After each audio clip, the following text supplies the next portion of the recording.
सांगली मिरज कुपवाड शहर महानगरपालिकेच्या वतीने कुपवाड शहरात मुख्य रस्त्यावरील विकास कामांना गती देत नागरिकांसाठी अभिमानास्पद ठरणाऱ्या 100 फुटी भारतीय तिरंगा ध्वज उभारणी व कैलासवासीय माननीय आमदार शरद पाटील स्मृती उद्यान विकसित करण्याच्या कामाचा भूमिपूजन सोहळा आज सोमवार दिनांक 24 ऑगस्ट 2026 रोजी सकाळी 10 वाजता अत्यंत उत्साहात आणि दिमाखात संपन्न झाला। उच्च व तंत्र शिक्षण, वस्त्रोद्योग आणि संसदीय कार्यमंत्री तथा सांगली जिल्ह्याचे पालकमंत्री चंद्रकांतदादा पाटील यांच्या शुभ हस्ते आणि सांगली मिरज कुपवाड शहर महानगरपालिकेचे महापौर धीरज चंद्रकांत सूर्यवंशी यांच्या अध्यक्षतेखाली हा सोहळा पार पडला। मनपा क्षेत्रातील उद्याने विकसित करणे व उपमहापौर निधी अंतर्गत 1,50,00,000 रुपये अंदाजित खर्चाच्या या कामास मंजुरी देण्यात आली असून 300 दिवसांच्या मुदतीत हा प्रकल्प पूर्ण केला जाणार आहे।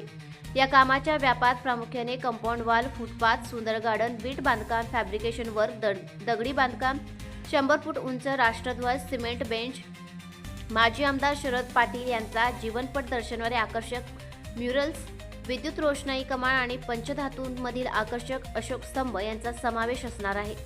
या ऐतिहासिक भूमिपूजन सोहळ्यात सांगली लोकसभा मतदारसंघाचे खासदार विशाल पाटील, दिवंगत आमदार शरद पाटील यांच्या सुविद्य पत्नी श्रीमती रतन शरद पाटील यांची विशेष उपस्थिती लाभली। तसेच उपमहापौर गजानन मगदूम, सभागृह नेता संदीप आवटी, परिवहन समिती सभापती प्रकाश पाटील, प्रभाग समिती 3च्या सभापती माया गडदे यांच्यासह महानगरपालिकेचे सन्माननीय पदाधिकारी, नगरसेवक, अधिकारी आणि कर्मचारी वर्ग, विविध पक्षाचे नेते, कार्यकर्ते, नागरिक मोठ्या संख्येने उपस्थित होते।